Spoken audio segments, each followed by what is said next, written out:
Le 16 et le 17 janvier, chaque année, les Congolais se souviennent de Lumumba et de Mzee.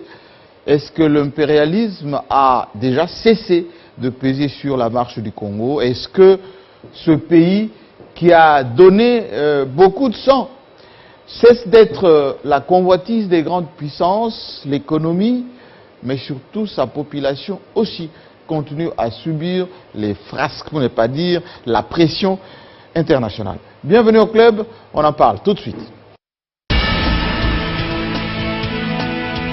Pour analyser, décortiquer l'actualité de la semaine avec beaucoup d'impertinence, beaucoup d'insistance et beaucoup d'objectivité. Si vous voulez savoir comment ça fonctionne ici à RDC en matière d'actualité nationale, panafricaine et internationale, les journalistes congolais analysent avec beaucoup de logique. Gizenga reste toujours influent, il a toujours le contrôle du terrain. On apprend que le Rwanda est devenu premier producteur du coltan. Jean-Marie Kassamba, ce n'est pas une question qu'on a peur de nous.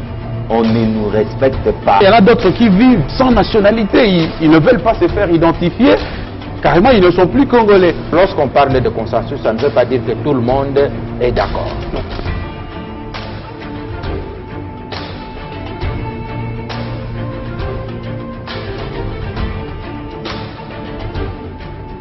C'est chaque samedi 18h sur votre chaîne. À samedi. Bienvenue au club, merci en tout cas de votre fidélité. Beaucoup de questions et observations reçues cette semaine en ce qui concerne la marche du Congo. Le 16 et le 17, c'était effectivement le moment de tous les Congolais de se retrouver pour se rappeler de Lumumba et de Mzee Laurent Désiré Kabila. Sauf un, Martin Fayulu, qui a choisi lui avec Mouzito d'aller marcher sur le boulevard justement qui porte le nom de Lumumba. Peut-être pour aller faire l'affront au niveau délimité là-bas. Le thème choisi était l'anti-balkanisation. Oui, la police est passée par là parce qu'Ngobila à Kinshasa avait interdit effectivement qu'on puisse perturber cette célébration nationale. À l'IDPS, on n'a pas jugé bon de venir à la messe, mais ils attendaient l'invitation. On va en parler aussi. En ce moment d'ailleurs, le président de la République qui était à Rome, voir le pape, est déjà en route pour Londres. Il sera attendu à Davos pendant que l'économie effectivement bat un tout petit peu de l'aile. Aujourd'hui même à Kinshasa, le ministre des Médias a reçu pour la première fois en cette année 2020 toute la presse de Kinshasa, du moins représentée par les patrons. Voilà les sujets phares de votre club ce samedi. Alors avec toujours les incontournables de la presse ici à Kinshasa, Israël Moutala, le patron de 7sur7.cd. Alors j'ai échangé avec ma consoeur Sonia Rollet tout à l'heure, qui m'a confirmé que en termes de référence médiatique au Congo, 7sur7, vous avez pignon sur rue. Merci beaucoup du compliment. C'est toujours une très grande responsabilité lorsqu'on vous dit que vous êtes un média d'information crédible. Donc cela nous demande encore d'être plus vigilants, d'être encore plus exigeants envers nous-mêmes, de faire ce travail là-bas avec beaucoup de responsabilités. Avec beaucoup de responsabilités face aux infox. Absolument, face aux infox, ça veut dire que c'est une information qui doit être sourcée, recoupée et équilibrée. Donc pas dans l'intention de nuire, pas dans l'intention manifeste de détruire la dignité de quelqu'un, mais de prendre le temps de peser chaque mot, sous-peser chaque mot, pour ne pas exagérer l'information, pour ne pas non plus la dénaturer, l'amoindrir. Donc la restituer la plus fidèlement possible, la plus objectivement possible, c'est un peu notre challenge, mais parfois on n'y arrive pas et on présente nos excuses, mais on est toujours de bonne foi parce qu'on n'a pas cette intention de nous. Merci beaucoup. Il y aura un volet économique qu'on va aborder tout à l'heure parce que le franc continue de flamber et on frôle les 18 d'ailleurs.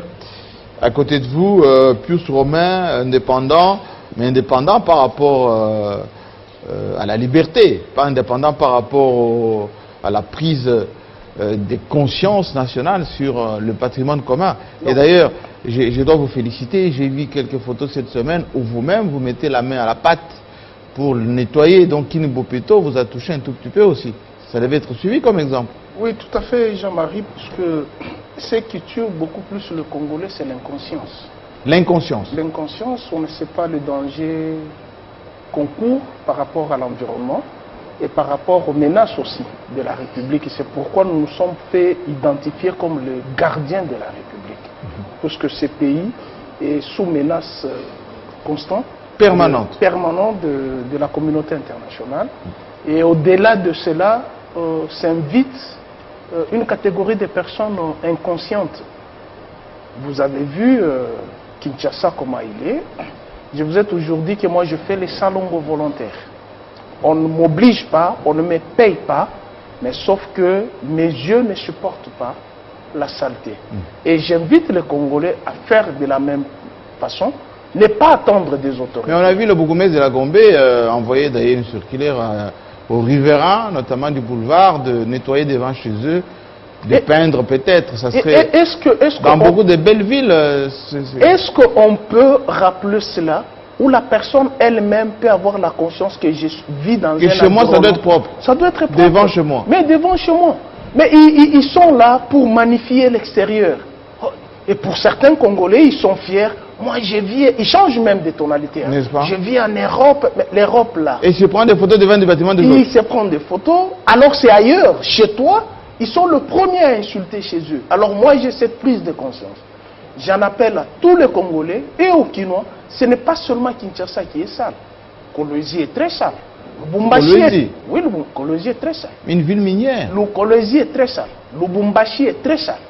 J'étais à Lubumbashi et je pense Israël. Mais pourtant, autrefois, c'était des villes propres. Hein? Oui, c'était des villes références puisque nous avions quand même des gens qui avaient la conscience. Mais aujourd'hui, nous n'en avons pas. Est-ce qu'il faut punir?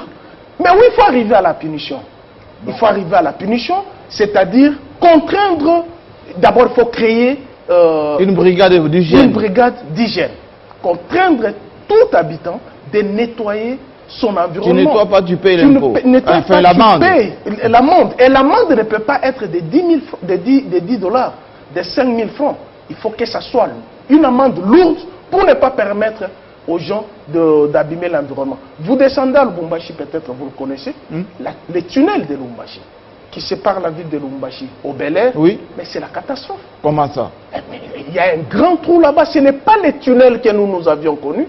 Quand vous allez vers le Bel-Air, derrière les noms, vous les dites Bel-Air. C'est-à-dire vous avez un bel air. Mais aujourd'hui, c'est la catastrophe. Alors si vous êtes à Lubumbashi, allez dans ce tunnel, faites-nous des photos. S'il vous plaît. Il y en a. Oui. Faites-nous des photos, envoyez-nous ici à Télé 50. On va se voir. Oui. Tous m'a interpellé sur Kolwezi. Oui. Je reviens de Kolwezi. Comment est la ville? En tout cas, la ville que j'y ai fait... Dans laquelle vous avez grandi? J'y ai fait 48 heures. Non, je suis né à Lubumbashi. Oui. J'ai grandi plutôt à Kalemi, oui. Un peu plus au nord de l'ex-Grand Katanga. Mais Kolwezi, c'est une ville que je visitais de temps en temps. J'y étais il y a 48 heures. J'étais dans le centre-ville, mais le centre-ville, il est propre. Mais il y a quand même la voirie qui est faite. Hein? La voirie est faite. On a fait des aménagements, les avenues. On commence, il y a des ronds-points qui ont été créés par Mouillège. La voirie, ce qui n'existait pas avant existe aujourd'hui dans Kolwezi. Non, le centre, j'ai visité et puis c'était éclairé. Oui. Donc j'ai quand même, en tout cas le Kolwezi que moi j'ai visité en 48 heures, oui. J'ai fait le tour de la ville. Et en tout cas c'était propre. Ça n'a rien à voir avec notre Kinshasa ici. Kolwezi est plus propre. Kolwezi à côté de Kinshasa, c'est l'Europe. Non, je ne sais pas. Mais moi, le problème, c'est que... Laissez là, parce qu'il m'a interpellé, voilà. Et je dis aussi, bon voilà, j'ai été aussi interpellé à Kolwezi, voilà, par certains députés, oui. Qui m'ont dit qu'ils sont un peu menacés par Pius. Ah bon? Oui, qui les menace dans des groupes WhatsApp, puis voilà, je vais... voilà, qui menace qui? Qui m'ont interpellé. Qui Pius le menace? Qui Pius le menace. Je ne savais pas. Il y a une raison, je vais m'expliquer. Ils m'ont dit que Pius les menaçait dans les groupes WhatsApp, qui les dénoncerait sur Télé 50. J'ai dit que je ferai parvenir le message au patron de Télé 50, Jean-Marie, une fois à Kinshasa, et que... Mais il n'y a pas de quoi menacer. Et que, voilà, Télé 50, c'est pas une tribune pour régler des comptes. Non. On analyse l'actualité. On le fait en toute démocratie, en toute respectabilité. C'est ce que je dis. Oui, pour ne pas abuser. Il faut que les doyens parlent. Aussi. Oui. Je suis tout à fait d'accord avec ce qu'il dit. Kolwezi, les centres-villes, c'est les Kolwezi. Mais Mouillège et son équipe, ils ont quand même travaillé par rapport à ce qu'on a connu à l'époque de la guerre. Non, s'il vous plaît. Oui. J'ai été, même à l'aéroport, j'ai vu les maisons bombardées par la guerre. Oui, mais ça, ce sont les vestiges historiques. Oui, les vestiges historiques. Il faut garder ça pour la mémoire. Mais si vous allez à Luilou, vous allez à Tchala, vous allez dans un quartier qu'on appelle Kasulu, vous allez dans un quartier qu'on appelle Kabila, les noms du chef de l'État. Mais on ne peut pas tout changer en un instant, quand même. Mais il faut voir le contexte. Il n'y a pas cette volonté. J'ai posé la question. J'ai posé la question au gouverneur. Tout à l'heure, on parlait avec Israël par rapport à l'agriculture. Je lui ai posé la question. Kolwezi est entouré de mining. Mais dans les conditions que vivent les Lualabé, ce sont les conditions inimaginables. Il n'y a pas de l'eau. Il n'y a que des bidons jetés à mousson, jetés à Kapata. Le problème aussi, il faut savoir que la philosophie que nous, Congolais, nous avons, ce n'est pas de cultiver. L'exemple qu'on vit à Kanyamakas ici, c'est une exception. Mais vous allez dans le Congo central ici, tout le long de la route, il n'y a que la brousse. Mais on ne voit pas de plantations. Donc c'est une éducation, même si le chef de l'État dit... Non, il y a la volonté, il y a la volonté. Il y a la volonté des Lualabé. Mais tu commences par cultiver à titre personnel. J'étais dans la conférence. Oui. J'étais dans la conférence des miniers. J'avais même proposé, on dit pourquoi ne pas faire comme la GECAMINE développement? Enlever les femmes et les enfants dans les mines, qui vous volent les mines, soi-disant, avec tout le risque. Mais mettez le champ. Il y a par exemple le colonel Mourikita. Il a un grand champ là-bas. Il m'avait même invité à Kolwezi. Je devrais visiter ces camps Mourikita. Quand vous parlez de Kolwezi, la ville, le centre-ville, vous voyez par exemple, la différence. Quand elle dit que moi je suis en train de menacer les gens, je ne menace pas. Je dis c'est le rapporteur de l'Assemblée nationale. Il y a ceci. Les gouverneurs affirment avoir vendu 2 hectares à 1,80 $. Oh, ça de l'hôpital Mwangeji. Ça a vérifié tout ça. Non, c'est pas vérifié. Ce n'est pas l'objet. Non, il a dit. Attendez. C'est là où il dit que moi je menace. Attendez, je ne menace pas. Ce n'est pas l'objet. Nous sommes en train de déplorer tout simplement la divergence dans le chiffre et dans l'espace, dans la superficie entre les gouverneurs et son ministre de la Santé qui a dit qu'ils ont vendu 1 hectare à 1,3 $. On va vérifier tout ça. On va vérifier parce que j'ai le son. Pour nous, attendez. Nous, on est là pour donner la bonne information, comme a dit Izan Moutala. On sait que le Mouyège Richard Magendmons, d'ailleurs, fait partie de ces gouverneurs et qui ont vraiment bien travaillé parce que le gouvernorat qui a été installé, la voirie, des projets de développement, l'université, tout ceci nous on a vécu, ce n'est pas vraiment de l'histoire. Alors, les doyens, vous avez cette, comment dire, personnalité d'être reconnu comme celui qui transcende les époques, avec toujours la même verve, le même courage. Cette semaine, 16 et le 17, les Congolais ont célébré leurs figures emblématiques. Oui. Sauf peut-être la Mouka qui a suivi la date, hein, ça vous en parlerez tout à l'heure. Heureusement que nous avons l'un des armes de la Mouka qui va peut-être nous en parler, enfin, qui a une petite tendance, la Mouka. Oui, écoutez, qu'on présentera plus tard. Moi, je suis de ceux qui pensent que on ne peut pas combattre une passion par le moyen de la même passion. Donc, autrement dit, je ne suis pas quelqu'un qui, hier, je disais ceci, je disais quelque chose sur la gestion de Joseph Kabila, voilà.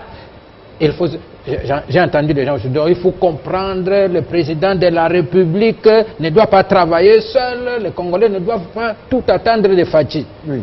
Mais cette même personne qui parlait hier, il attendait tout de Kabila. Oui, donc c'est ce que je dis. Je ne change. Si vous défendez une valeur, je la défendrai constant. Et c'est pourquoi vous allez continuer, doyen. À propos, on a suivi les chefs d'État devant Radio Capitale, pas Radio Capitale, Radio Vatican, reconnaître une deuxième fois qu'il s'était trompé lui-même à l'époque sur l'appréciation des FARDC et qu'il a découvert des vaillants soldats et désormais il doit prendre des gants lorsqu'il faut des appréciations par rapport à tel ou tel événement. Voilà. Et que ce sont des gens qui ont été bien formés et qui défendent la patrie depuis longtemps. Et la preuve, c'est celle-là, le président, il a mis combien de temps pour former une armée qui est en train de faire des prouesses? C'est l'armée qui l'a trouvé. Si, tout à fait. Donc, vous avez parlé de la Mouka qui est devenu le 17, oui, qui est devenu le mombiste pour marcher sur aller déposer la gerbe de fleurs. Mais ces gens, ils ont détruit le monument de Gizenga à Kikwit. Ah bon? Mais oui, ils ont descendu le monument de Gizenga à Kikwit. Mais Ils ont descendu le monument de Gizenga à Gungu. Et ils voulaient quoi? Marcher sur le boulevard Lumumba pour aller descendre encore le monument de Lumumba. Parce qu'en fait, on peut tout dire. Vous dites que vous êtes Lumumbiste. Si je considère Mzee Laurent Désiré Kabila comme le premier Lumumbiste idéologique, il faut lire son poème, son tout poème L'épée brisée. Vous y voyez pratiquement la théorie lumumbiste. Mais le premier lumumbiste structurel, celui qui a créé le premier parti lumumbiste, c'est Antoine Gizenga. Unifié. Il crée d'abord le Panalou. Oui. Gwenye dira non, Panalou, ça veut dire à Panalumumba, il crée des problèmes. Alors, à 64, il met Palou. Donc, c'est autant Lumumba n'était pas lumumbiste, autant Jésus n'était pas chrétien. Alors, c'est le premier lumumbiste à chercher à penser, à concrétiser le testament de Lumumba, l'idéal de Lumumba, c'était Gizenga. Et on a descendu son monument à Kikwit par ceux qui veulent aujourd'hui. Mais qu'est-ce qui s'est passé le 17 sur le boulevard? Pourquoi, d'abord, les deux figures emblématiques du Bandundu, des provinces chères à Gizenga, Muzitu et Fayulu, peuvent marcher les jours de la célébration de Lumumba, peut-être avec on va dire le prétexte, même pas prétexte, mais l'idée qu'il faut lutter contre la balkanisation, mais on se rappelle quand même que Genval, Genève et oui, peut-être l'île de Gorée encore, tout ce qui était derrière ces gens qui voulaient la révolution, veulent que le code minier, l'indépendance économique de Lumumba, soit battu en brèche. Est-ce qu'il n'y a pas une contradiction là? Une très très grande contradiction, c'est une récupération. Je vous ai dit que 4 ans c'est beaucoup. Hein. Ce sont des gens qui sont en train de chercher par tout le monde où s'accrocher pour survivre politiquement jusqu'en 2023. Ils sont en train de chercher par tous les moyens. Et les étudiants qui veulent marcher, ils s'inculsent dans la brèche. Tout ce qu'il y a comme... On va célébrer l'anniversaire de Lumumba, ils s'infiltrent là-dedans. Parce que en dehors de s'accrocher à tout cela, et quel discours ils vont tenir? La vérité des urnes, pendant 4 ans, vérité des urnes, ça ne tiendra pas. Donc, leur créativité, c'est en s'accrochant à ce genre d'histoire pour tenir pendant les 4 ans qui restent jusqu'à... On va aborder justement Lumumba et Mzee tout à l'heure, mais Peter Tchani qui nous a rejoint. D'abord, félicitations pour la prestation de semaine dernière. Quelqu'un m'a dit, il faut dire à Peter Tchani de se calmer un tout petit peu. Il s'enflamme facilement. Non, je m'enflamme, mais dans les débats, bon, c'est toujours important de... Est-ce que les doyens ont tort au réseau de dire que Lamouka a surfé sur la cause nationale avec peut-être le risque d'essuyer la mémoire de Lumumba? Jean-Marie, d'abord, je ne suis pas d'accord par la manière dont vous avez titillé un peu au début, disons que j'étais proche de Lamouka. Non, je n'ai pas cité le nom. Oui, mais on sait de qui vous parliez. Oui. Alors, il n'est pas faux que j'ai beaucoup d'amis au sein de Lamouka. Martin Fayulu, il faut saluer. Moïse Katumbi, Jean-Pierre Bemba, c'est des amis avec qui j'ai de très bonnes relations. Ça ne fait pas de moi quelqu'un de Lamouka. Je suis un journaliste engagé. C'est une question de tendance, hein? C'est reconnu dans la démocratie. Vous êtes un proche de Joseph Kabila assez connu, hein? Je sais pas. Absolument. Très je proche de confirme. lui. Comme je suis aussi de la famille des Donc vous êtes un journaliste kabiliste, hein? Non, journaliste, mais qui a des affinités. Avec Joseph Kabila. Et Félix Tshisekedi. Non, pas Félix, Joseph. Si. Félix, c'est discutable. Mais comment vous discutez sur l'affirmation de moi-même? Alors, une parenthèse que je referme rapidement. Non, d'abord, merci pour l'invitation et pour la remarque que je prends. C'est pas faux, Club 50, c'est très suivi. La couverture est très large et elle est faite, l'émission, avec un professionnel que vous êtes, au-delà des positions, la manière de faire. Quand on dit que vous connaissez pas pour vos amis, hein, parce que pardon, la tiraille était forte, hein, avec vos amis qui avaient vous discuter. Vous êtes dans une émission avec Jean-Marie, bon, il se peut qu'à un moment, oui, ça chauffe, et dans votre professionnalisme, vous avez pu calmer la tension, et voilà, c'est quand même Club 50, revenons. Suivi à travers le monde. Absolument. Revenons à la présentation des doyens. L'information, ça se comprend. Oui. Bon, par rapport à... Le 17. Pourquoi avoir surfé sur une cause alors qu'on battait en brèche? C'est là. On disait que la balkanisation, c'est une vue d'esprit. Moi, je me rappelle à l'époque, la Senco, quand on parlait des Kamouena Sapo, dit non, ça n'existe pas les rebelles là-bas. On part à l'Est, les ADEF, ça n'existe pas. Aujourd'hui, on a changé complètement de discours et on a même épousé la balkanisation jusqu'à comment dire, agiter les chiffons rouges à l'Est. Faites attention, les Rwandais, les Ougandais sont déjà là. C'est pas faux. C'est pas faux, il faut interpeller l'opinion. Jean-Marie, toute génération de la vie a une mission. Elle doit trouver sa mission et l'accomplir. Ou soit faire volte-face. Ou la trahir. Ou la trahir. Disait Olé Soyinka. Nos pères de l'indépendance avaient une mission, c'était de nous donner l'indépendance. Avant eux, c'était les Simon Kimbangu qui se sont battus contre les Blancs. Et donc, notre mission aujourd'hui... Est-ce que la Mouka se bat contre les Blancs? Notre mission aujourd'hui, c'est de faire en sorte que ces velléités des gens qui veulent prendre une portion du territoire de notre pays ne s'accomplissent pas. Et pour ça, il faudrait que même nous, journalistes, prenions des armes pour défendre notre territoire. On va le faire. Je vous poser une question. J'étais en train de répondre. Vous allez continuer. Vous avez la parole. D'accord. Quand on voit les affinités très fortes entre les tenants de la Mouka avec le Rwanda, avec l'Ouganda, on se rappelle la guerre du MLC, on se rappelle tout ce qui s'est passé à Kigali avec les têtes de la Mouka qu'on ne citera pas, mais ceux qui nous suivent connaissent déjà, comprendront. Est-ce que ce n'est pas d'hypocrisie de penser que dire que les mêmes amis avec lesquels vous passez le plus clair de votre temps, vous les citez même en exemple, sont les fossoyeurs de votre pays ou ceux qui vont balkaniser votre pays? À partir de quand il y a séparation? S'il y a beaucoup de questions, il y a peu de réponses. Je vous en prie. Jean-Marie, si on veut voir l'erreur, c'est l'autre, c'est les autres, c'est la Mouka, c'est compliqué. Ici, non, on parle du 17 là. Vous m'avez encore interrompu. Non. Il y a un problème dans l'Est. Cette partie du pays était quand même assez calme avec Mobutu, qui se battait pour l'intégrité du territoire national. Il y a eu de velléités, Mobutu s'est imposé pour l'unité du pays. On retiendra que c'est l'héritage de l'AFDEL qui est venu avec l'Est et Mouzé. L'AFDEL est venu après. Laissez-moi parler. Les Rwandais, non, parce qu'il faut quand même rétablir l'histoire. Non. Kengo Wadondo, c'est pas un débat avec moi. Est-ce que je peux terminer? Je vous aide juste à comprendre que Kengo Wadondo en 1994, lorsque on tue Abiyarimana et le président burundais, l'AFDEL n'était pas là. Lorsque les Hutus majoritaires traversent chez nous tous les réfugiés qui étaient dans le Kivu là-bas, il n'y avait pas d'AFDEL.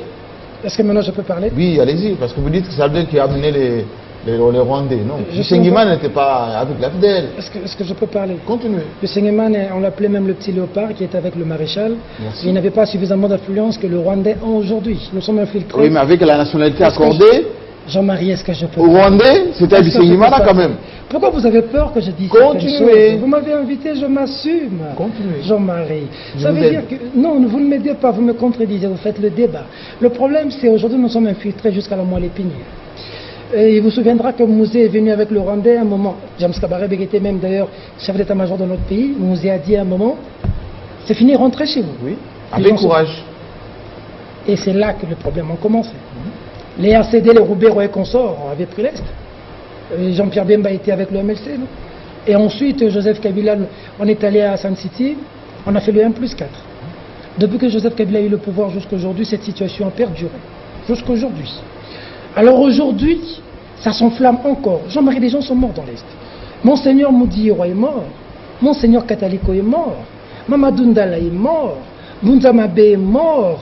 Baouma est mort, tous. Je peux reposer ma question? Je suis en train de répondre calmement. Non, je repose ma question pour que ceux qui sont à la maison puissent comprendre.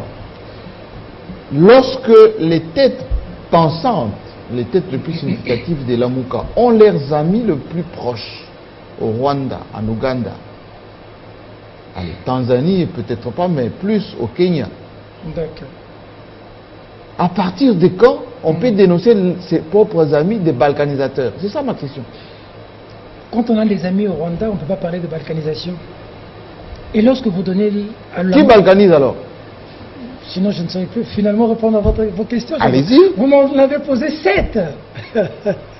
Jean-Marie, si réellement la Mouka a des amis au Rwanda, mais pourquoi la Mouka dénonce la balkanisation? Pourquoi? Et quelle est la force que vous donnez à la Mouka aujourd'hui, dans l'Est du pays? C'est Félix Tshisekedi qui est le président. Il est en alliance avec Joseph Kabila, avec les FRDC qui viennent de prendre certains territoires. Et j'ai appris maintenant qu'on est en train de chercher à traquer le numéro 1 des ADF. Et bien voilà, Lamuka, il peut être en contact avec les Rwandais.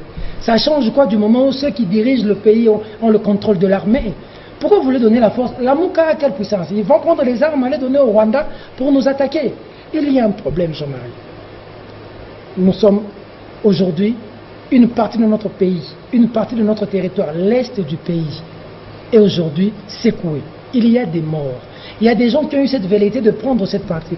Rappelez-vous... Qui a le velléité? Mais on a parlé du Rwanda, de l'Ouganda... Oui, alors je repose pour la dernière fois et le doyen va parler avant que la parole tourne. Si on a des amis au Rwanda, des amis avec lesquels on passe des agapés, on est ensemble, on cite un exemple, il y a des conférences, etc. D'accord? Les Ougandais vous ont soutenu pendant la guerre qui était avec la balkanisation de fait. L'Ouganda nous doit des milliards de dollars. Oui, d'accord, oui. Pas oublier. Bien évidemment. D'accord.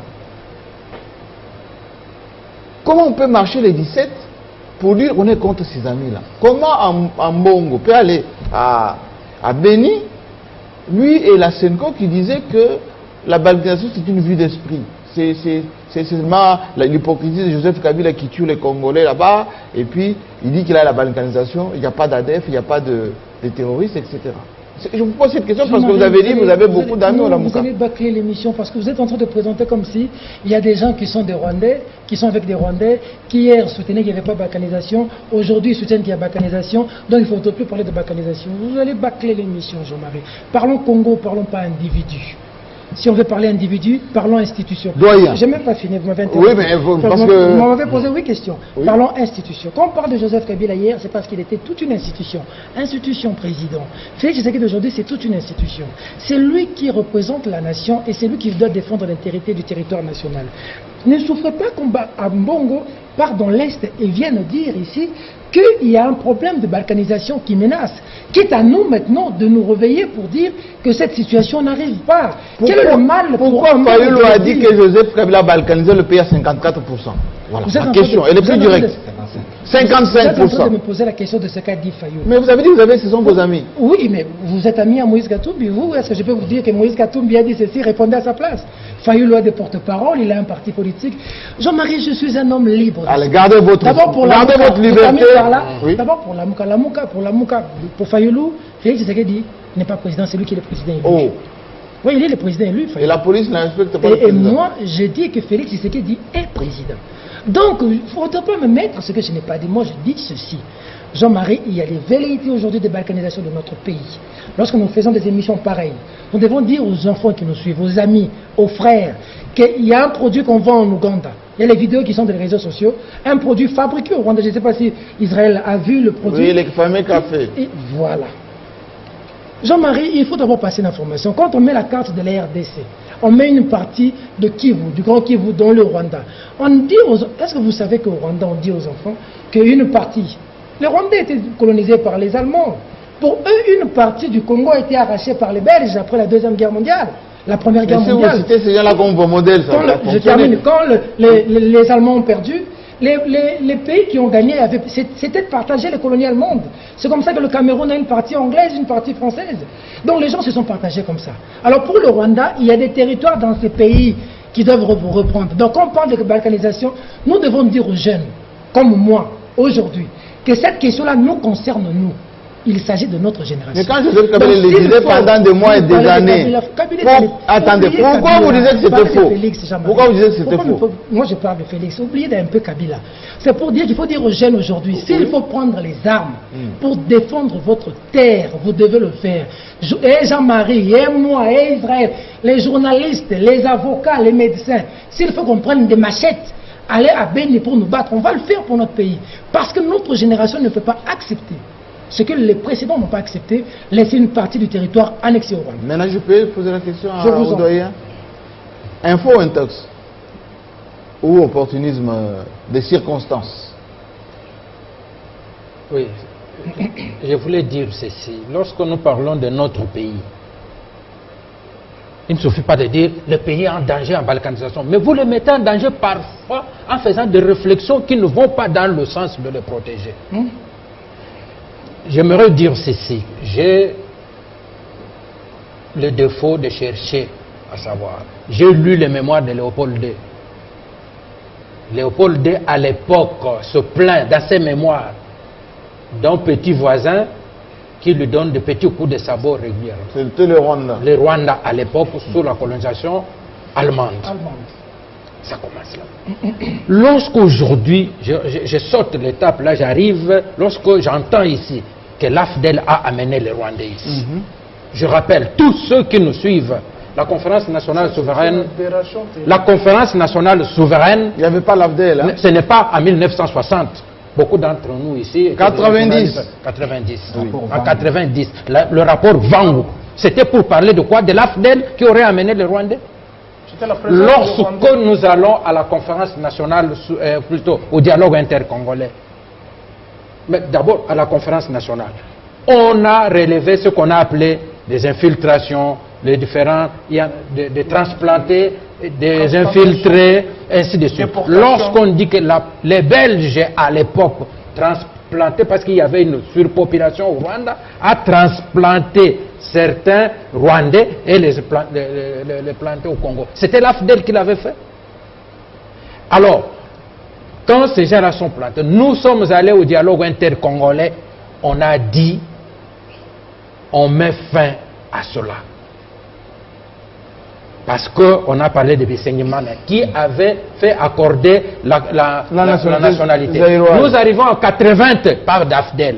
En 1980, on dit, le comité central du MPR dit, nous refusons cette nationalité en bloc collectif, il faut que individuelle. Ça, c'est l'AFDEL qui était là-bas. Lorsqu'on arrive au dialogue intercongolais, on se dit, bon, mettons fin à cela. On dit, personne n'est ici, on dira les Bantous sont venus du Nord, bon, mettons fin à cette querelle qu'on veut ramener aujourd'hui. Mettons fin à cette querelle, on accorde la nationalité. Et Congolais, toute nationalité, toute personne dont un des ancêtres était au Congo en 1960. Alors, donc, avant 1960. Oui. Donc aujourd'hui, vous vous révélez pour des positionnements politiques, vous commencez à parler de l'AFDEL qui a amené les Rwandais qui sont là-bas, qui doivent partir, et il pose même la question pour quelle raison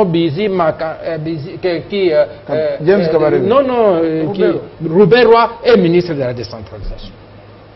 Cette logique-là. Et curieusement aujourd'hui, on vous parle du danger de la balkanisation au moment où les FARDC font des prouesses, sont en train de conquérir. C'est à ce moment que les gens sortent pour dire qu'il y a balkanisation, il y a des infiltrés parmi les militaires, il y a des gens qui... C'est pour diaboliser l'armée. Pour diaboliser, pour empêcher ça. Ce sont ceux-là qui sont en train de favoriser justement la balkanisation. Il faut tenir un discours cohérent. Lorsqu'on vient sur le plateau pour raconter des bribes d'histoire, tromper l'opinion, je pense que c'est très dangereux. Mais citoyen, alors, Isaïe Moutala, il faut quand même que le Congolais, vous avez tendance à dire souvent, on est balkanisé, si on est balkanisable, c'est au Congo de s'affirmer avec une armée forte, etc. Mais cette armée, 9e aujourd'hui, malgré le peu de moyens, arrive maintenant à conquérir Madina, le fief des ADF, à l'est, là-bas, chaque jour qui passe. Qu'est-ce qui justifie l'opportunisme de la Mouka, les 17? Pourquoi avoir voulu, voilà, dire qu'on va marcher avec, j'ai vu même les fichiers de Lumumba avec le bandeau blanc sur la tête, Mouzitou, les autres avaient bandeau sur la tête pour aller marcher. Est-ce que quand même, il n'y a pas de thématiques plus consistantes que ça? Bon, merci de la question, mais j'aimerais d'abord dire quelque chose. Encore une fois, à l'endroit de tenant de la thèse de la balkanisation. Oui. J'aurais dit encore aujourd'hui, je ne comprends pas, tout d'un coup, les gens... Vous avez posé la question, pardon, j'ai parlé avec un prêtre, enfin qui était à Rome d'ailleurs, qui est parti à Rome avec le président, qui m'a dit, dites à Israël Moutala, il demandait balkaniser où et quand, dans quel territoire, qui viennent avec la prochaine mission du cardinal quand il va aller à l'Est, il va voir les territoires qui sont occupés. J'ai posé la même question à Martin Fayoulou. Oui. Il m'a demandé, c'est vous la presse allez. Moi j'ai dit, moi je n'en connais pas. J'ai posé cette question, j'étais à sa conférence de presse pour préparer cette marche. J'aimerais encore dire aujourd'hui, Chine, deuxième puissance économique mondiale. On est d'accord? Oui. Chine, superpuissance aussi militaire. On est Militaire, d'accord? absolument. Taïwan aujourd'hui n'est pas sous souveraineté chinoise. La Chine fait-elle la guerre à Taïwan? Non. Non, elle y va de manière diplomatique. Hong Kong. Même Donc, à Hong Kong. Je suis en train de dire, ouais, non, Hong Kong, ils ont déjà récupéré une partie de la souveraineté. Oui. Ils sont souverains. Mais c'est vrai que politiquement, c'est un pays à, mais qui échappe quand un même à pays la à Chine. plusieurs systèmes. Oui. Mais quand même, sa souveraineté est là. Oui. Je donne encore les îles Sengoku, qui appartiennent aujourd'hui au Japon, mais la Chine réclame la souveraineté. Est-ce que la Chine, superpuissance, fait-elle la guerre au Japon? Non. Elle y va par la diplomatie. Je donne l'exemple de l'Argentine. Les îles Malouines, occupées par la Grande-Bretagne. Oui. Les Argentins font la guerre? Non. Il faut... Alors aujourd'hui, on pose la question. Nous, on n'a aucun territoire occupé par les Rwandais. Aucun. Parce que personne ne cite aucun territoire. Et on veut que nous fassions la guerre. Et Ça, je c'est dis vous encore, tout ça. la première victoire de Félix ne sera même pas sur le plan économique ou social. Elle risque d'être militaire. Vous avez une armée qui est motivée, qui sent qu'il y a un élan populaire. On va en finir avec les massacres, surtout à Béni, qui ont commencé depuis... Et on ouvre les routes en même temps. Et absolument. Il y a vraiment des victoires à célébrer, à saluer sur le front militaire. Et là, on nous sort la thèse de balkanisation. On pose où sont les transplantés. Je rappelle encore que pour les transplantés qu'on voit ici, les Banyamulenge, excusez-moi, sont venus aussi parce que les Belges, les colons, ils avaient besoin de la main-d'œuvre. Voilà pourquoi on avait pris certains originaires du Rwanda et du Kasaï et même de la province orientale, on les a amenés au Katanga pour faire les mines. C'était ça parce que... C'était ça la main-d'œuvre. C'est la main-d'œuvre, voilà. On a dans les mines. Et les chemins de fer. C'est tout Ils ça sont dans les pleins mouvements dans d'immigration. le Congo Donc central. aujourd'hui, la thèse de la balkanisation, je dis encore aujourd'hui, qui peut se dire aujourd'hui on va aller balkaniser les États-Unis? Personne. Personne. Voilà. J'ai dit voilà, balkaniser parce que vous êtes balkanisable. Mettons de l'ordre dans notre pays. Aujourd'hui, la menace n'y est pas. Et vous voyez même les officiels rwandais eux-mêmes, c'est plus la même arrogance. Ils sont en train de mentir et tout ça. Et même, on a même la leçon qui nous a été faite par Leïla, qui est une étrangère, qui vous dit... Cherokee, là, la représentante du secrétaire général des Nations Unies. Il y a une communauté congolaise qui veut se séparer du Congo. Et donc là où les pays ont été balkanisés, séparés, comme dans les Balkans, comme en Yougoslavie, il y avait des populations qui disaient on veut se détacher, comme au Darfour, on veut se détacher. Mais ici, il n'y a aucune population qui veut se détacher. Donc il y a cette idée forte d'appartenir à un grand Congo qui reste. Même moi j'étais à la frontière ougandaise, vous êtes du côté de Kassindi, des Aru, vous voyez que culturellement ces gens là-bas, ils réfléchissent aux Ougandais ils sont plus, il y a du avec la monnaie, il n'y a même pas du franc congolais. Mais pour rien au monde, ils ne veulent être appelés Ougandais. Ils se disent que nous sommes attachés à notre nation. Mais d'où ma question tout à l'heure, pourquoi ces fonds de commerce, balkanisation, qu'ils épousent comme ça, de facto? Bon, c'est vrai que la marche n'a pas été d'un grand succès. Non, la police est passée par là. Non, la marche a été dispersée, mais quand même, il faut reconnaître que la marche, il y avait assez de monde. Oui. Si la marche n'avait pas été dispersée, il aurait été difficile demain, hier, de commémorer parce que c'était une place, le point de chute c'était limité, là où il y a le monument de Lumumba. Ça veut dire qu'il y avait plusieurs... Est-ce qu'il n'y avait pas de velléité un peu de perturber cette journée? Possible, mais le problème c'est que nous sommes en démocratie, le droit de manifester il est constitutionnel, mais en rapport justement avec les autorités administratives. Parce qu'en principe, il faut... Pourquoi est-ce qu'il y a cette demande d'information? C'est pour que les autorités... Point de disposition. Peter Tchani veut marcher sur l'avenue Lumumba le samedi de 14h à 13h. Israël fait la même demande le même samedi de 13h à 14h. Diane a fait la même demande, alors les autorités vont dire non. Il y a risque d'affrontement. Toi, tu peux reporter pas ce même jour parce qu'il y a tellement de... Voilà pourquoi il y a ce système d'information. Sinon, il n'y aurait même pas de système d'information. Sinon, au nom de la liberté de marcher, chacun se réveille le matin, je suis sur la rue. Non. Il faut, voilà, en démocratie, c'est aussi un peu de l'ordre. Voilà pourquoi les autorités sont en train de dire non, on ne prend pas acte de telle manifestation, vous pouvez la faire un autre jour. Voilà. Et c'est ça la démocratie. Merci. Alors, plus Romain, je vous ai vu tout à l'heure gesticuler, pensant que ce que disait Peter Tchani par rapport à la balkanisation à l'Est, la présence des Rwandais chez nous, l'affaire de l'AFDEL, d'abord, uniquement. Est-ce que c'est vrai ou c'est tout simplement on aime toujours faire porter les chapeaux volontairement à l'AFDL. Tous les péchés d'Israël, c'est l'AFDL. Jean-Marie, il y a une maxime qui dit ceci. Un peuple sans histoire, c'est un peuple sans mémoire. Dixit Alain Foka. Et un peuple maudit parfois. Oui. Et nous, journalistes, nous sommes une référence pour les générations. Il faut dire la vérité, parce que nous sommes appelés à lire. Et si on pose des questions à certains journalistes, quel est votre dernier livre que vous avez lu? Beaucoup auront du mal. Beaucoup auront du mal. Diane vient de le dire, il a découvert la mémoire de Léopold II. Léopold II s'est plaigné depuis longtemps des velléités du Rwanda. Moi, les pays qui avait envie de livres que je suis en train de lire, c'est le retour du Mwami. Les livres que je suis en train de lire, c'est le retour du Mwami. Effectivement, le Rwanda avait un sérieux problème de surpopulation. D'espace. D'espace. Trop de montagnes, pas assez de pâturage. Trop de montagnes, il n'y a pas assez de pâturage. Et quand vous lisez l'histoire de peuple Tutsi et de peuple Hutu, vous allez trouver que c'est un peuple qui s'est massacré mutuellement. D'une manière récurrente. D'une manière récurrente pour avoir de l'espace. Alors, avec l'histoire de l'AFDL, je pense, mes prédécesseurs l'ont dit, Diane l'a dit, on veut faire porter l'histoire à l'AFDL. C'est ça. Vous nous avez amené du Rwanda ici. Vous nous avez appelé. C'est-à-dire, on vous bouche les oreilles dans les ambassades et vous venez les répercuter sur le plateau de télévision. Pardon, mais juste un mot. Mais quand Peter Tiani dit qu'il y a une part de responsabilité aussi, ça veut dire que quand l'AFDL est venu, il est venu quand même avec un certain nombre d'officiers rwandais et tout ça. Mais l'histoire, heureusement que l'histoire ne s'est pas arrêtée là et que Mouzé a eu le courage. En 92, de dire il a mis le comportement. On voit que les Rwandais, or la plus importante contingent étrangère, c'était l'Angola. Je suis parfaitement d'accord. Mais l'Angola, on n'a pas aussi balayé aussi facilement. Non, on n'est pas l'héroïsme de Mouzé, l'héroïsme de Mouzé, c'est d'abord dit stop. Ça veut dire que ça veut dire un héros n'est pas exemple d'erreur, mais il n'a pas persévéré dans ses erreurs, il les a corrigées et il a payé de sa vie.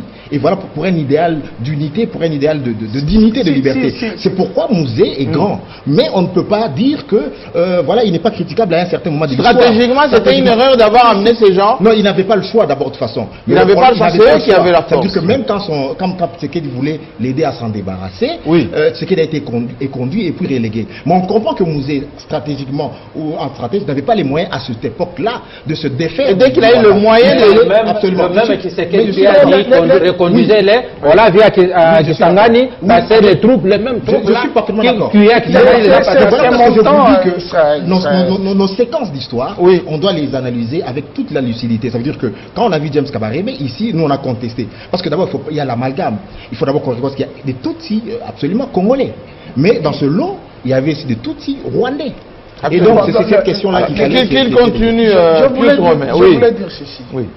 Toute grande révolution amène toujours un autre... Des suppôts. Je vous donne la révolution cubaine. Le numéro 2 du Cuba. Il n'a jamais été cubain. C'est un Argentin.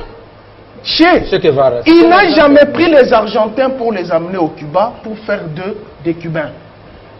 La volonté d'être congolais doit être personnelle. Non, mais sauf qu'avec Che, pardon. Non, parce que avec Che n'avait pas dit qu'il était cubain. Mais ici, James Kabarebe, à un moment, se présentait déjà comme congolais. C'était ça le problème. Même non, encore une faute. On a posé Kabarebe s'est prévalu de la société congolaise. Kabarebe s'est prévalu de la société Kabarebe ne s'était jamais présenté comme rwandais, c'est faux. Je vous donne le cas. Paul Kagame était qui en Ouganda?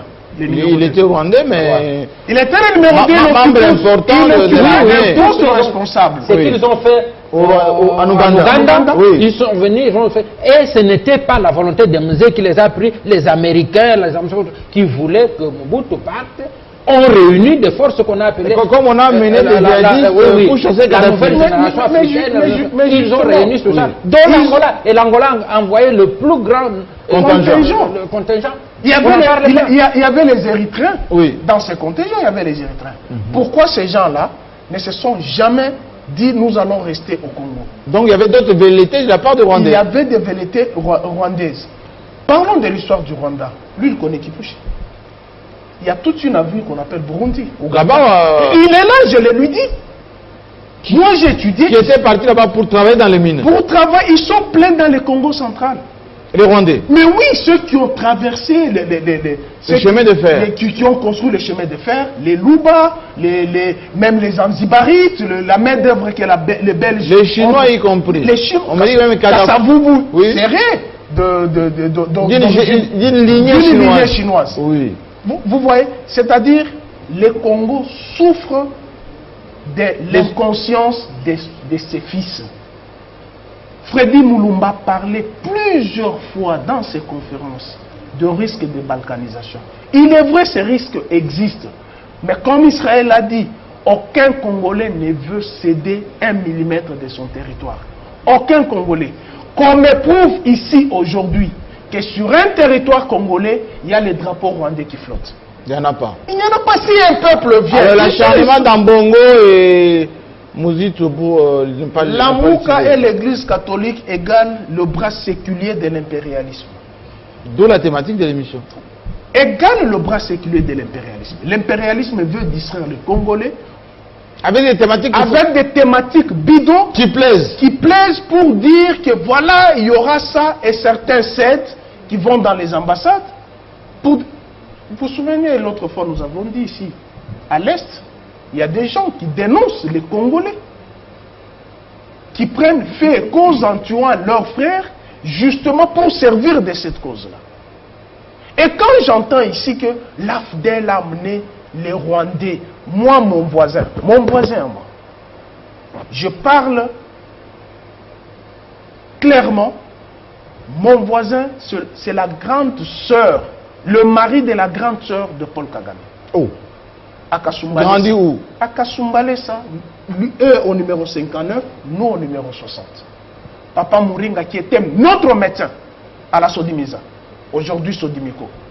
On en avait beaucoup. Et dans les cas... Et ça ne faisait pas d'histoire, ça? Non, ça ne faisait pas d'histoire. On n'en avait pas. Nous avions des Angolais, on a dit qu'il y avait des Angolais. C'est quel tribu encore qu'on a? Des Mazombo qui étaient pleins ici en Djib. Oui. Mais il y avait la guerre en Angola. Mais quand la guerre a fini, il y a certains qui se sont dit, une partie qui sont restés ici. L'histoire de l'Est. L'artiste Nyoka Longo, il s'est dit bien, je suis Congolais d'origine angolaise. Comme ça, Mangwana. Ils l'ont dit. Et il y a eu des Brazzaville qui sont venus chanter dans Okedjaz. Younou Mabia l'a traversé, ils sont venus, ils ont chanté dans Okedjaz. Mais pas de velléité territoriale. À l'Est, il y a une vidéo. Tshisekedi a laissé cette situation. Étienne a laissé cette situation. Des déportations d'un peuple les amener en... Si vous voulez, le Congo est très vaste.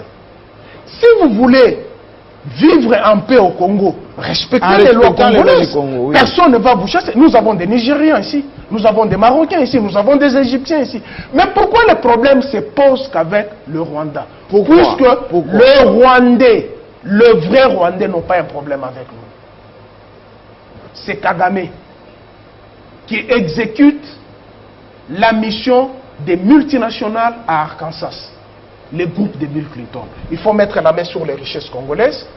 Diane l'a dit avant l'émission ici.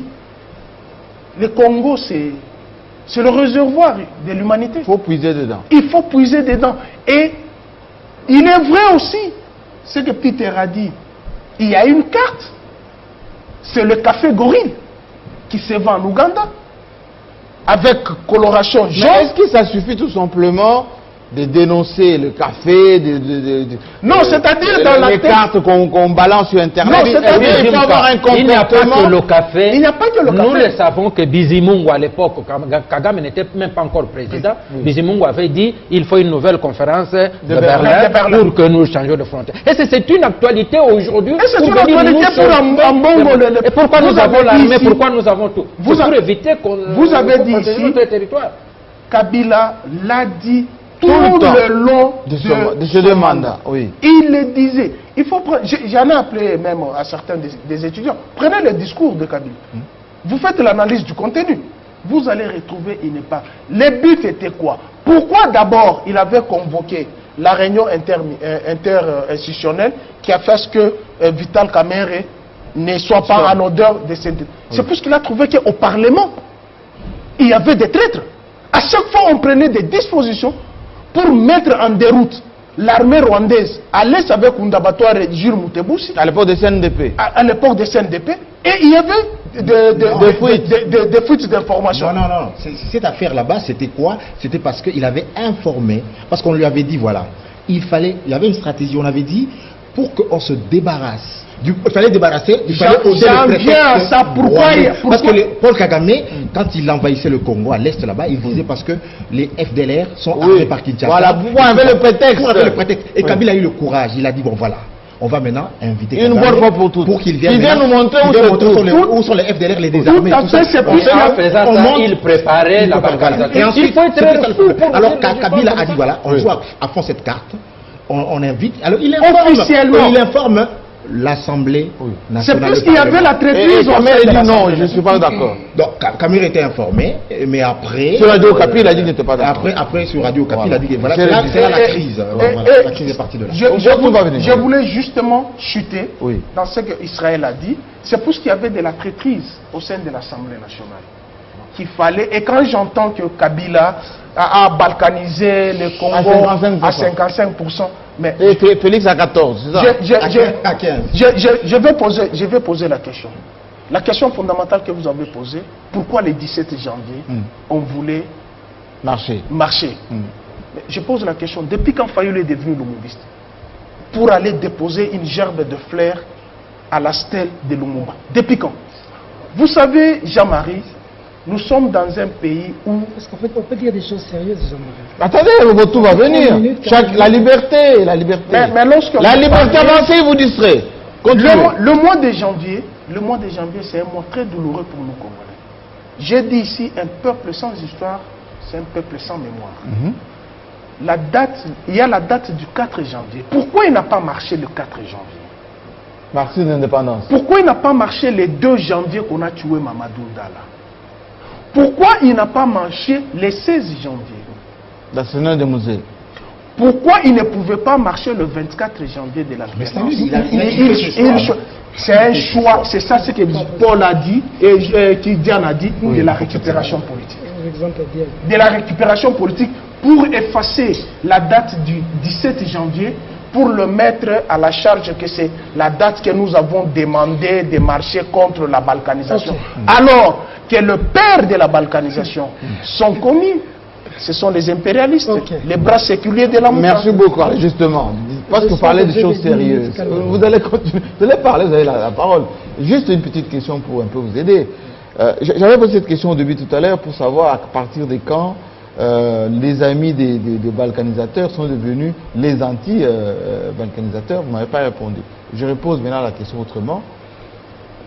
Admettons qu'on dit qu'il n'y a que les imbéciles qui ne cherchent pas la vie et que les Lamoukas sont devenus les nationalistes pour la souveraineté de la RDC, etc.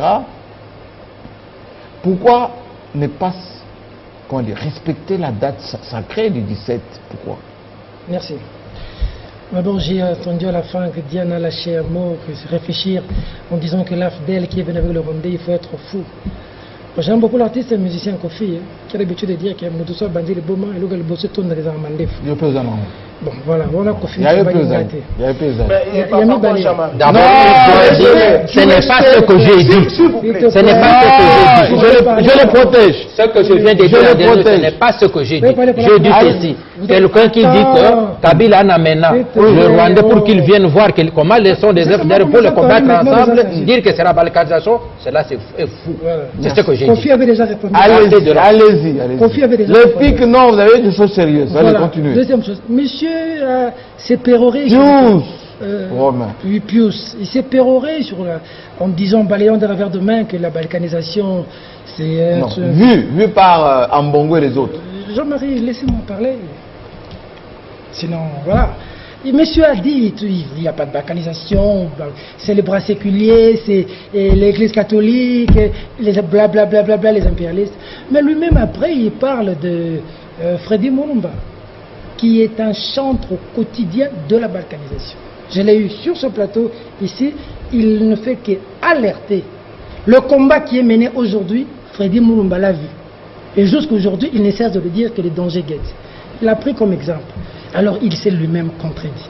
Parce que quand il prend par exemple... Mais vous répondez à notre question. Je suis en train de... Jean-Marc, les téléspectateurs me suivent et comprennent que je réponds à votre question. Vous voulez m'embrouiller. Ils sont en train de savoir que Pius qui a balayé d'un revers de main l'idée d'une balkanisation qui n'existait pas. Non, il dit que ça existe. Ce sont les impérialistes qui veulent balkaniser. Il a dit ça. Laissez-moi parler. Allez-y. Allez-y, continuez. Et puis, comment sur ce plateau, Jean-Marie, la première règle de sécurité, c'est d'imaginer l'inimaginable. Qu'est-ce qu'on gagne ou qu'est-ce qu'on perd quand on alerte la population sur une balkanisation? Pourquoi aujourd'hui, ça doit faire mal quand on le parle? On parle. Kabila, on a parlé hier, non? Pourquoi quand Kabila, on a parlé? Ce n'était pas un problème. Vous l'avez combattu. S'il te plaît. Continuez. C'est ça le problème. Tu es venu défendre Kabila. Oui, c'est ça le problème. Moi, je ne suis pas venu Continuez. dans la page. Je les protège. Je te protège. Je te protège. Kabila est dans la page. Allez-y. Toi, entre dans la page blanche. Hein? Bon, Rentre dans la page comme blanche. je barbe, je deviendrai blanc aussi. Ne vous en faites pas. Donc c'est pour vous dire quoi? C'est pour vous dire qu'aujourd'hui, si on parle de velléité de la balkanisation de ce pays, qu'est-ce que nous avons à perdre de nager sur ce piste au lieu... Mais pas au moment où les PDC gagnent. S'il vous plaît, Jean-Marie, vous m'interrompez encore. Allez-y. Ça veut dire comment nous perdons quoi, nous? Si nous avons entendu ces cris-là, nous prenons des dispositions. Pourquoi vous voulez botter ça en touche? Pourquoi? Ça cache quoi? Et puis j'ai entendu dire ici, les Rwandais, les Angolais étaient venus, on n'en a pas fait un problème, mais maintenant que les Rwandais viennent, on va en faire un problème. Vous voulez protéger les Rwandais pour les Angolais, quand ils étaient venus dans ces pays, ce n'était pas pour prendre ces pays. Pour que vous ne l'entendez pas, je vais vous le dire clairement. Les Rwandais nous ont infiltrés. C'est pas faux. Dans ce pays, le Rwanda nous a infiltrés. Et c'est connu. Lorsque Mouzé Laurent Désiré Kabila, tu tombes sur qui? Sur vous qui êtes en train de blaguer avec le pays. Lorsque Mouzé Laurent Désiré Kabila a dit Rwandais partez, Mouzé est mort. Lorsque Mamadou Ndala a commencé à se battre contre les attaques, il est mort. Pareil pour Baouma, pareil pour Mbouza Mabé. Donc, quand on parle de Rwandais, que ça ne vous mette pas mal à l'aise. On ne parle pas de Congo par hasard. Les Brassavillois sont ici nombreux. Les Angolais sont ici nombreux. Pourquoi on parle seulement de Rwandais? Parce qu'eux ont présenté les signes du danger de notre territoire. Je vous ai parlé ici du café. Vous avez vu, vous, les Angolais, dans leur carte, annexer une partie de notre pays? Nous. Vous avez vu le Brassavillois le faire? Non. Mais le Rwandais l'ont fait. Donc, ils ont les intentions. Et ces intentions-là, il faudrait les combattre. D'où la question. Et par rapport à Mobutu, le petit léopard était connu, Mobutu Sengemana. Oui, il a donné la nationalité aux gens. L'influence de Rwandais sous l'ère Mobutu est aujourd'hui différente, monsieur. Aujourd'hui, d'abord, dans la région, Mobutu était puissant, très puissant. Le Zaïre de Mobutu n'est pas faible comme le Congo de Joseph Kabila aujourd'hui de Félix par rapport au Rwanda. Tu peux rire du blabla. Kagame est un homme fort plus que nous aujourd'hui. Ok? Retiens ça dans la tête et c'est la vérité. Quand on vient dans un plateau de télévision, on est chez Jean-Marie, Juppé comme ça, on dit des choses, les impérialistes. C'est d'abord nous. On doit alerter les jeunes. On doit leur dire qu'il y a une menace qui se passe dans l'Est. Comme tu as pris Freddy Moulumba, pour exemple, je te le confirme, que pour Freddy Moulumba, nous jeunes aujourd'hui, devons nous réveiller pour savoir que le Rwanda veut une partie de notre sang. Je peux reposer ma question. Et le dire n'est pas mauvais. Je vais vous aider. Allez-y. Quand il y a des conférences qui sont organisées au Rwanda, quand on cite le Rwanda un exemple, lorsqu'on sait que la plupart des gens de la Mouka ont des affinités particulières. On ne va pas te répondre à cette question. Je vais poser Et qu'on veut maintenant présenter le Rwanda comme le diable qu'on veut absolument achever pour la cause circonstancielle. Est-ce que ce n'est pas choquant? Est-ce que vous ne voyez pas votre question contradictoire, Jean-Marie? Si les gens de la Mouka sont des amis avec le Rwandais, donc ils auraient dû leur protéger. Alors s'ils leur présentent comme des ennemis, n'est-ce pas une bonne chose? Tardive alors? Vous avez maintenant dit tardive, mais n'est-ce pas une bonne chose? Bon. Parce qu'on sous-entend que le Rwanda est l'ami de Moïse Katumbi, de Martin Fayulu et de Jean-Pierre Bemba. Alors je pense que dans cette situation, ils auraient dû faire volte-face, ils auraient dû se taire. Mais lorsqu'ils disent que le danger vient de là, alors ça prouve à suffisance qu'ils sont en train de travailler pour le pays. Est-ce qu'il y a du mal aujourd'hui, Jean-Marie? Moi je ne peux pas comprendre ce qui se passe sur ce plateau. Est-ce qu'il y a du mal à dire aux Congolais qu'il y a un danger dans l'Est? Oui. Pourquoi ça doit déranger? Tu ne peux que dire oui. Parce que tu ne peux que... Alors, laissez parler le temps là. Laissez-moi terminer. Allez-y. Tout le monde avait 10 minutes, je vais prendre mes 10 minutes. Parce que rien de bon ne sortira. Comment rien de bon? Parlez pour vous. C'est Israël qui dira de Parlez pour vous. Donc c'est pour dire ceci. Oui. Jean-Marie, on a vu des Kadogo ici, qui sont venus congolais et avec des Rwandais. On a vu des Rwandais pavaner dans les rues. On a vu un Rwandais chef d'état-major. Les gens disent que jamais Kagame, James Kabarebe a dit qu'il était congolais. Lorsque Laurent Désiré Kabila a dit que j'ai demandé aux Rwandais de partir. J'ai été surpris. James Kabaré me plie bagage, il part. Je lui ai posé la question où? Mais j'ai demandé aux Rwandais de partir. Toi, tu ne peux que dire que c'est faux. Continuez, Tu ne peux que dire que c'est faux. continuez, continuez, vous êtes à votre temps, continuez. Voilà. Oui. J'ai Gizenga, ma droite qui est en train de me contredire. Oui. Monsieur Mtal Gizenga, retenez que lorsque Mouzé a demandé aux Rwandais de partir, James Kabaré a plié bagage. Et Bissengimana aussi. Mouzé a dit, mais je pensais que j'ai demandé aux Congolais de partir, aux Rwandais de partir, pas les Congolais. J'ai vu, il dit, mais ils ont pris fuite. La vidéo existe. Et là, c'était un nombre de personnes. Ça veut dire que ces gens étaient venus ici avec un plan. Alors, Mouzé s'est réveillé contre ces gens. Il est mort. Alors, aujourd'hui, dire aux Congolais, réveillez-vous. Pour que ça se passe. C'est le volte-face tardif qui choque. De la bouche de Mbongo, c'est un problème. C'est le volte-face. Il ne faudrait pas vouloir régler les comptes Jean-Marie à Mbongo. Parce qu'il est de l'église catholique du CLC et de la SENCO qui ont fait partir Joseph Kabila. Oui. C'est fort de café quand même. De quel pouvoir il peut avoir? De quel pouvoir séculier de l'impérialisme? C'est la constitution qui a réglé l'histoire de Joseph Kabila. C'est la constitution. Ne soyez pas récupérateur. Son ami, Mozito, qui était dans l'axe du mal avec eux au Palou, a changé de camp. Qu'est-ce qu'il dit aujourd'hui? Il est dans l'axe du bien maintenant. Son ami, en voulant saboter les investisseurs qui doivent investir au pays, il est dans l'axe du bien. Lui qui est là. Merci beaucoup. Aujourd'hui, il est dans quel axe? Moutala. Moi, je vois Laissez parler Moutala. Laissez parler Moutala. D'abord, dans la Mouka, il y a clairement deux courants.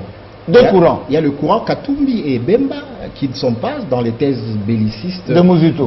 Ils l'ont dit clairement, ils ont fait un communiqué pour dire que on s'est désolidarisé totalement de la guerre et d'annexer le Rwanda. Mais d'abord, je me dire ici, pourquoi la thèse de la balkanisation aujourd'hui n'est pas crédible, à mon sens? Parce que quel est l'élément nouveau? C'est ça la question. Quand Lumumba parlait de la balkanisation à l'époque, il y avait des menaces de la Belgique qui voulaient prendre le sud Katanga et le sud Kassai. Oui. La sécession. Donc c'était ça. Voilà le visage de la balkanisation en 1960. Et en 1994, c'était justement la menace. RCD, MLC et tout ça. Non, 94, c'était les Hutus qui étaient majoritaires, qui avaient traversé. C'était les Hutus parce que Mobutu a laissé traverser les hordes des Hutus. Absolument, avec armes et bagages. Et donc, ce qui a donné le prétexte par après au Rwanda de venir nous attaquer, tout ça. Donc, il y a plusieurs séquences. Mais ici, déjà, quand les gens parlent aujourd'hui de Balkan, c'est comme si l'histoire est figée. Non, l'histoire, elle évolue. Les rapports de force changent. Donc, l'armée d'aujourd'hui de la RDC n'est pas l'armée d'il y a 20 ans, d'il y a 10 ans. C'est une armée nationale, j'imagine. Parce que aujourd'hui, elle est dotée de moyens pour formée par Kabila. Évitez la matière grise. Donc, ça vous gêne quand on dit que c'est l'armée formée par Kabila? Parce que moi je dis ceci. Ça vous gêne quand on dit que c'est l'armée formée par Kabila? Ça vous gêne? Kabila n'a jamais formé. Non, ça veut dire que. Bon, c'est spontané. Moi je dis que c'est une armée venue du ciel. C'est une armée nationale. Ça veut dire qu'aujourd'hui, ça veut dire que la République est une chaîne. Chacun joue sa partition et puis il passe le relais. Donc après 5 ans, si Félix qui n'est pas réélu, l'autre personne qui viendra, si c'est Katumbi ou Bemba, il va trouver une armée. Ça sera lui le chef de la République, le chef suprême des armées. Et il ne va pas inventer une nouvelle armée. Il va composer avec celle qui est là. Parce que je dis ceci. Mais cette armée a été infiltrée. Mais dis-moi. Souviens-toi de Mamadou qui devait éteindre, qui ne devait pas être en contact avec Kinshasa. On a les infiltrés. S'il vous plaît. Mais attends. Est-ce que ces infiltrés sont mais attendez. Cette question, s'il vous plaît. Attends. Moi je te pose la question simplement. Des officiers du côté de l'Est. S'il vous plaît. Souviens-toi. Oui, je suis d'accord. Attends. Combien de députés on a levé? Mais elle a dit une armée infiltrée, mais qui a de bons résultats sur le terrain. Trouvez l'erreur. Maintenant, tu parles de maintenant. Mais les infiltrés. C'est la même armée. Tu es l'un des meilleurs journalistes. Nous n'avons pas appris que nous nous battions avec des rebelles et que les rebelles avaient les tenues congolaises. Je suis parfaitement d'accord avec tout ce que tu dis. Il y a des tenues qui le recevaient aussi de la MONUSCO. Mais d'accord, mais je suis d'accord aujourd'hui. On dit on est infiltré, on dit que l'armée est faible, on dit tout ça, on critique. Mais moi le problème c'est quoi? Jugeons sur pièce. Il y a des résultats sur terrain. On a dit Béni, ça doit s'arrêter. Le président de la République, comme je vous ai dit, avec l'armée qu'il a trouvée, il a dit bon d'accord. Sur ça, soyons sérieux, on met un maximum d'hommes. Voilà. Et on a commencé à faire du travail. Tout l'état-major est là-bas à Béni. en train de travailler. Il y a des résultats aujourd'hui. Savourons ces résultats. Il y a à peu près 100 militaires qui sont morts. C'est un grand sacrifice. Donc, j'aimerais aujourd'hui qu'on respecte un peu la mémoire de ces gens qui se battent. Oui, ces résultats, c'est ces résultats qu'on a aujourd'hui. Mais pourquoi on se remet la tête de balkanisation aujourd'hui? C'est cette histoire de balkanisation dont on parle, où l'armée a été obligée de communiquer. Je suis d'accord. Mais attends, mais dis-moi, non, attends, mais Peter. Tout le monde se réveillait pour dire que le pays est en train de partir. C'est ce que je te posais la question. Et l'armée est en train de conquérir. Mais aujourd'hui, le visage de la balkanisation, c'est où? Parce qu'on vous demande où est-ce qu'on a transplanté, où est-ce qu'on occupe. Il n'y a pas de réponse. Quand Kabila en avait parlé, c'était où? Non, mais je te dis, l'histoire n'est pas figée. Non, quand Kabila parlait, il y avait les CNDP, il y avait la guerre du M23. Les ADF maintenant. Mais c'est ça le problème. Il y a le CNDR, on l'a fait. Les ADF, doit-on rappeler à nos téléspectateurs d'abord que les ADF, c'était un groupe armé étranger d'origine ougandaise. On est d'accord? Oui. Donc voilà, maintenant, quelle est la connexion entre un groupe étranger d'origine ougandaise et le Rwanda qui est derrière la balkanisation? Donc c'est ça le problème un peu. Moi je dis ceci, aujourd'hui, rappelons d'abord à notre population aussi que c'est pas bon. Les populations du Rwanda, il y a les Tutsis. Il y a les Hutus qui sont ultra majoritaires, et il y a les Tois. Toutes ces trois populations se retrouvent de ce côté de la frontière. On retrouve les Tois en RDC, du côté du Nord Kivu. On retrouve les Hutus, les Tutsis du côté du Nord Kivu et du Sud Kivu. Donc voilà, c'est des tribus à cheval. Donc aujourd'hui, cet amalgame de dénoncer le Rwandais, le Congolais contre les Rwandais, et en bon, il a arrêté de nous envoyer aux configurations. Ayons cette configuration. Avec une carte de Rwanda qui si aujourd'hui, moi, je crée ma société, par exemple, de bois, après, dans ma folie, je vais sur WhatsApp, je prends un logiciel, j'annexe le Rwanda. Attends, non. Je ne minimise pas. Moi, le problème, c'est quoi? Non, dans l'art de la guerre, dans l'art de la guerre. Ça existe depuis quand? Ça existe depuis quand? Israël Mutombo. Moi, c'est ce que je vous dis. Tu minimises trop les choses. Est-ce que c'est pas une stratégie? Non, moi je dis ceci. Moi je dis ceci. Moi je fais. Non. En Ouganda, mais c'est ça le problème. Ce produit-là, il y a une carte du Rwanda qui inclut le Kivu. Mais dis-moi. Tu me dis, bon, c'est quelqu'un qui peut se mettre. C'est de la manipulation. Tu sais c'est une photo qui existe depuis combien d'années? Plusieurs années. Minimisé par les acteurs politiques congolais. Kabila n'est pas intelligent. Moi je dis ceci. Mais Kabila a dribblé beaucoup d'acteurs politiques. Moi, mon problème. Lorsqu'on minimise quelque chose ou quelqu'un, on se perd. Je suis d'accord avec vous. Nous devons nous réveiller. Mais écoutez, le problème, on se réveille, le problème c'est quoi? Quelle est la menace? Les ADF. C'est la menace depuis 2014. Oui, c'est pas une nouvelle donne. C'est une menace. Elle est de plus en plus active. 2014, elle est de plus en plus active. Les mêmes conditions qui ont demandé à Kabila. Alors voilà, le président de la République a dit quoi? 2014. La menace, Kabila a commencé, il a envoyé Mamadou Ndala, opération Pomme Orange, qui est mort, et aujourd'hui il y a Félix. On nous a dit que c'était des ADF, puis on a changé, et puis voilà. Aujourd'hui, faut même pas citer ces gens. Et aujourd'hui il y a Félix qui a dit voilà, on a dit que c'est quoi la menace la plus importante en RDC? ADF Béni. J'y mets les moyens, on y va, on appuie l'armée. Il y a des résultats, on sort la balkanisation. C'est ça qui, c'est bizarre. Il ne faut pas démotiver l'armée. On va clôturer s'il vous plaît. Je pense que on a bien compris les jeux. Est-ce que, question de l'exercice, juste 2 secondes, la réalisation. Est-ce que ces impérialistes Peter Tchani qui ont des vues sur notre pays, on doit les attaquer franchement ou bien on doit y aller avec ces comportements un peu alambiqués là? Jean-Marie, nous devons être forts, nous devons être dignes, nous devons être responsables. Entre les États, il n'existe pas d'amitié, il existe des intérêts. Ça veut dire qu'aujourd'hui, l'Angola est fort. Aujourd'hui, le Rwanda est fort. Aujourd'hui, l'Afrique du Sud est fort. Nous, on est faibles. Et Félix Tshisekedi est en train de se battre pour que nous redevenions forts, comme nous l'étions. On utilisait Mobutu pour déstabiliser les chefs d'État de la région. Les gens ont oublié l'histoire. Mais aujourd'hui, on utilise les Kagame et les autres pour nous déstabiliser ici. Ça doit changer. Et je crois que c'est là que Félix Tshisekedi a un grand travail à faire. Et je demanderai à mes 2 frères, vous devez à un moment, quand vous passez à la télévision, des fois vous énervez beaucoup. Ne nous donne pas la leçon, tu n'es pas un modèle de la leçon. Tu vas donner qui la leçon. Tu vas donner qui la leçon. Clôturer. Mais il faut avoir avec ces députés. On a déjà mis le générique. Il dit d'abord que Kagame est fort, et entre-temps il dit on a donné à Mobutu le pouvoir de déstabiliser certains retirés. Non, tu as dit que Kagame est fort. Il fait la guerre par procuration, il n'a aucune force devant les forces. Clôturer. Il n'est pas fort. Il est fort avec les Lamouka qui vous donnent l'argent, il n'est pas fort avec l'armée congolaise. Il est en train de trapper tu sais ce que José Makila a dit une fois, que c'est Kagame qui dit non, mais attends, il est au FCC, il faut lui poser la question. Voilà la mémoire. Il est avec Bitakwira. Clôturer, s'il vous plaît. Tu es proche de Bitakwira. Pour clôturer, il faut avoir des idées claires. Israël a tout dit ici. Ça, c'est une honte. C'est une honte, franchement. Il faut aller faire les liens. Jean-Marie est connu. C'est une honte. Jean-Marie est connu pas pour Télé 50. Je termine par là, Jean-Marie. Avant Télé 50, Jean-Marie avait un nom. C'est monsieur qui est ici, c'est tu sais .cd. Même si je ne suis pas d'accord avec Louis Diana, mais c'est la colombe. Toi, tu es connu nulle part. Moi, je te connais derrière Bitakour. Indépendant. Moi, je suis plus mais clôturez, vous êtes on ne va pas l'émission musicale. Attendez. Tu faisais l'émission musicale. Calmez-vous. Polyvalent, jamais fait l'émission musicale. Il est ça, confier le midi. On ne va pas clôturer. On me distrait. Donc, pour finir, on se connaît dans ces métiers. Pour qu'on se voit avec tes collègues. Clôturez. Donc, pour finir, Jean-Marie, cette histoire de balkanisation. Impérialiste. Cette histoire de balkanisation est une histoire vraie. Nous devons prêcher cela à nos enfants. Donc, vraiment, c'est sur les aides mécanismes. Laissez un peu la mouka de côté. Et Israël en a parlé. Les FARDC, aujourd'hui, ils sont en train de prendre des bastions. C'est une bonne chose. Mais cela n'empêche pas qu'on alerte, qu'on dise dans l'Est, il y a le Rwanda qui veut faire quelque chose. Ça doit rester dans les têtes de Congolais, qu'on soit prêt à tout. On a bien compris. On a bien compris. Je voulais dire ceci. Sur ce plateau, personne n'a nié le risque de balkanisation.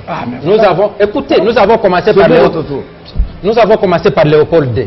Nous sommes descendus. Nous avons donné au moment où il y avait le danger de balkanisation. Mais pourquoi s'en prendre Et ce danger, les gens en ont toujours pris comme ça. Parce que les Congolais, on les a. Aujourd'hui, on a fait de la balkanisation un discours politique. Un fonds de commerce. Un fonds de commerce politique au moment où on n'a plus le discours politique. Ambango est allé pour soutenir ce poulain. Ambongo est allé pour soutenir ce poulain de la Moka. Il est allé pour soutenir ça. On a toujours dit à Beni. J'attends ici sur le plateau que Mobutu, il était fort, mais il est parti comment de pouvoir. Merci beaucoup. Et l'opération Mobutu, il y a eu l'opération Kimia qui n'a pas réussi. L'opération Mbata, c'était pourquoi? C'était à l'époque de Mobutu. Je dirais encore, mettons de l'intelligence dans notre gouvernance, soyons forts. J'aimerais dire aux tenants de la thèse de la balkanisation, nous n'avons pas encore retrouvé notre entière souveraineté sur la zone d'intérêt commun avec l'Angola. Est-ce pour cela que est-ce que nous allons faire la guerre à l'Angola pour ça? Non, négociation, voilà. diplomatie, jusqu'à la haie. Absolument. Donc c'est comme ça maintenant là-bas. Moi je dis aujourd'hui, au plus fort de sa puissance, de sa gloire, Kagame n'a pas su balkaniser ce pays. C'est pas aujourd'hui qu'il saura. Donc il ne saura pas aujourd'hui. Moi je dis qu'aujourd'hui, les États, c'est comme les humains. Ils naissent, ils croissent et ils meurent. Et donc aujourd'hui, c'est à nous de faire en sorte que le trésor que nous avons comme État, nous le confortions dans son intégrité et dans sa gouvernance. Voilà. Alors conseil à nos amis de la Mouka, est-ce que c'est comment dire, concret et réel qu'ils puissent épouser cette cause tardivement? Jean-Marie, je pense que Diane l'a dit ici, personne n'a été contre menace de balkanisation. Israël était dans une bonne évolution. Vous savez, là, quand on dit de quelqu'un intelligent, c'est celui qui agence ses idées. C'est pas celui qui éparpille pour faire plaisir à qui que ce soit. N'est-ce pas? J'ai appris sur ce plateau que Kagame est fort. Très fort. Mais on se contredit entre temps que Kagame est fort et puis notre armée est en train de récupérer les territoires. C'est pourquoi. Merci beaucoup. C'est ça ce que je dis, la démocratie intellectuelle. Diane l'a dit ici, que Mobutu dans sa gloire. Le mal-être de Bitakour. Mobutu dans sa gloire. Dans sa gloire. N'a jamais gagné une guerre. N'a jamais comme gagné les États-Unis. Et quand j'apprends ici qu'à l'Est était calme depuis longtemps, donc on ne connaît pas ni Julien, ni Bagno. On ne connaît rien. Merci beaucoup. pays, c'est Mobutu. Non.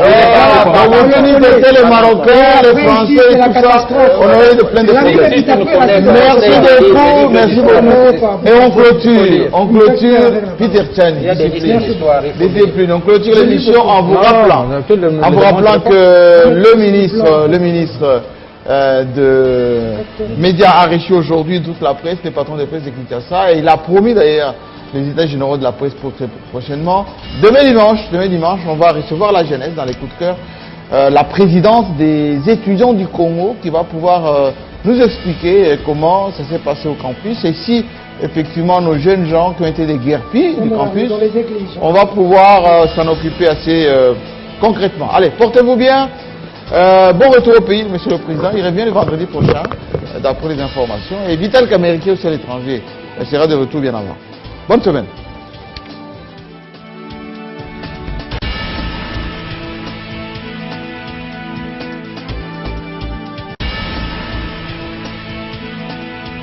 Pour analyser, décortiquer l'actualité de la semaine avec beaucoup d'impertinence, beaucoup d'insistance et beaucoup d'objectivité. Si vous voulez savoir comment ça fonctionne ici en RDC en matière d'actualité nationale, panafricaine et internationale, les journalistes congolais analysent avec beaucoup de logique. Gizenga reste toujours influent, il a toujours le contrôle du terrain. On apprend que le Rwanda est devenu premier producteur